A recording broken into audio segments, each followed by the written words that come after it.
Hey guys, and welcome back. Today we're going to be doing a tropical vibe color grade. I have a few examples of some Instagrammers that color grade like this. Now we have some examples of a photo that Matthew took when he was away in Sri Lanka. Now unfortunately when he was away in monsoon season, so you don't really get these nice calm water vibes. He was there in monsoon season, which meant the water was very turbulent, very rough.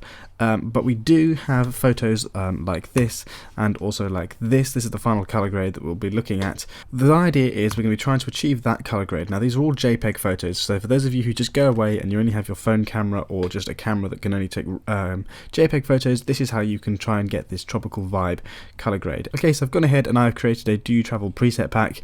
They will all be linked down below in the description if you guys want to go and purchase that. But let's get started on today's tutorial. So it would be great if you could go follow me over on Instagram. My name is Sebastian_JWB. Go follow me over there, and also my brother Matthew_GKB. Okay, so the first thing I want to do is I'm going to warm up this image to about +3. I don't really want to warm it up too much, but just enough that we're kind of looking for that sort of sunset vibes. And then I'm going to get the tint and I'm going to drag that up to 17 just because it adds those nice pinks in the sky, those nice magentas that makes it a little bit more sunset vibe. We can't really adjust the colours too much again because this photo was taken in JPEG, so there's not a lot we can really do there with the colours. Now we're just going to brighten up the image slightly, so we're going to go for about 0.15 in the exposure. Then we're going to drop the contrast down to about -35, -40, just because we kind of want to save some of the contrast in the photo, some of the detail in the photo. And with the JPEG photo, if you overdo the contrast, it can become to look very, very weird. So then we come down to the highlights, and in this photo we're going to drop them down to -100 just to flatten out that image a little bit more and save what we can from those highlights. The shadows we're going to increase to about +30 just to try and bring out some of the detail that is there in the dark parts of the image. So for the whites, as what we usually do, increase the whites to about +20 and decrease the blacks to about -10 in this case. So what we've done there is basically introduced a little bit of contrast just to bring back what we took away in the contrast slider here. So then I think we're probably done there with this slider here. Come down to clarity. Actually, we're going to drop the clarity to -15, get the vibrant slider, and we're going to drag that to -10 as well, just because we don't want to overdo it. Okay, so we're going to close the basic panel there, and then we're going to move on to the tone curve. Now we are going to go straight into the RGB curve. If you have this curve here, make sure you come down here and click on this so you get the point curve. And we're just going to create a simple S curve. That means lifting up the highlights, dropping down the shadows about there, and then we're going to lift up here to about there. And then what we're going to do is we're going to fade out those shadows quite nicely up to about there. I don't want to go too mad, so I'm going to bring the blacks in just slightly. So we've got a nice sort of tone curve going on here. I may lift up the highlights just a touch more to about there. It's all a matter of personal preference and how your image looks. You may find this overdoes it. And then I'm going to get the highlights and I'm going to fade out the highlights as well. So that's it for the tone curve. We're then going to come into the red primary, and with the red primary we're just going to do a simple S curve again, and we're going to do this in the red, the green, and also the blue. And this just helps sort of make those colours a little bit more vibrant.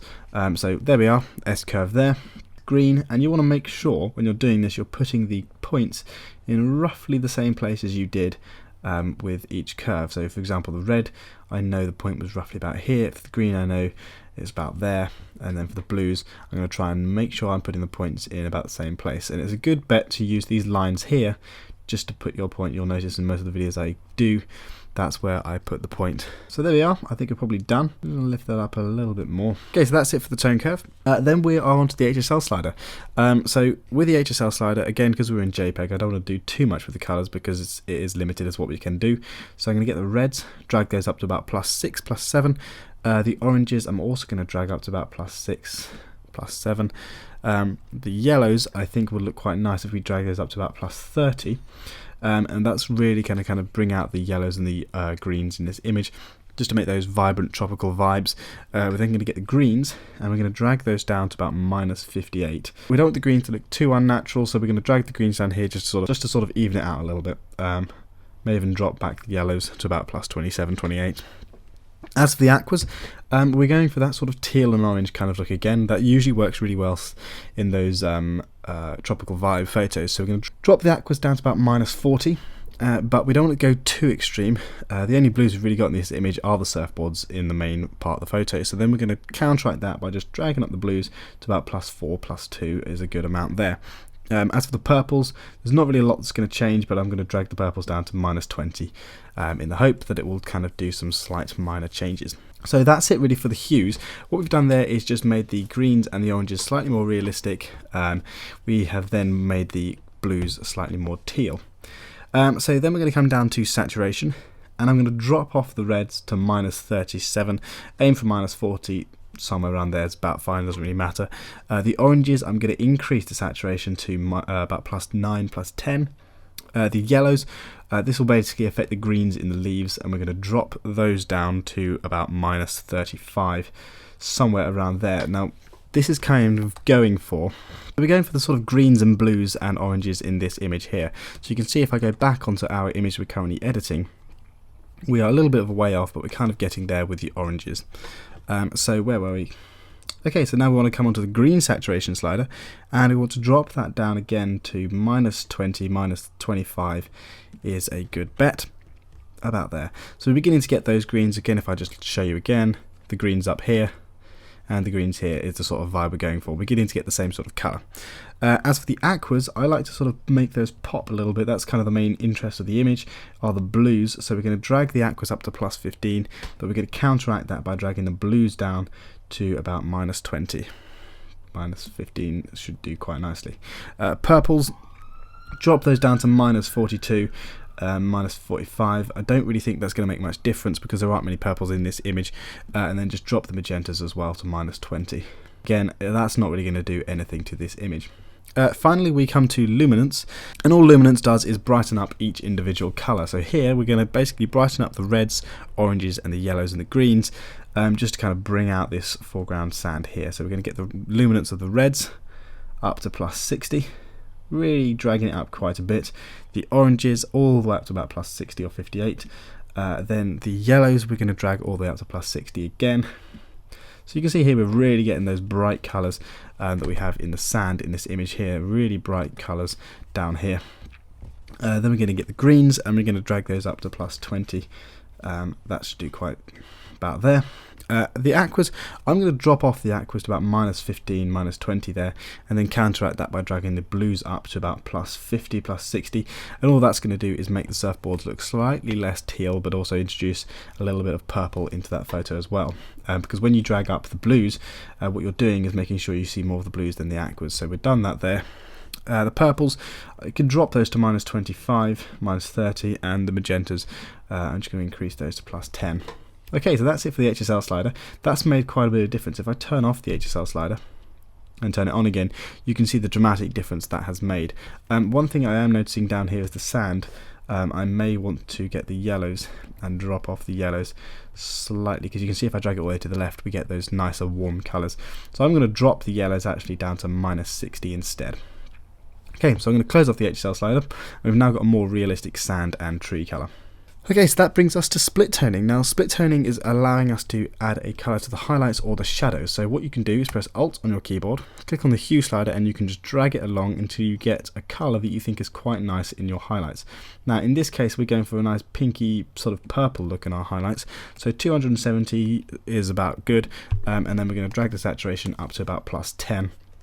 +10, +20 is usually a good bet for the saturation if you're a bit confused on what you should go for. As for the shadows, click Alt on your keyboard. We are looking for one of those sort of greeny yellows just to put into our shadow. So we're going for 72, and we're going to put 25. So we're going to go for about 70, and 20. I think 20 is a good bet for our shadows.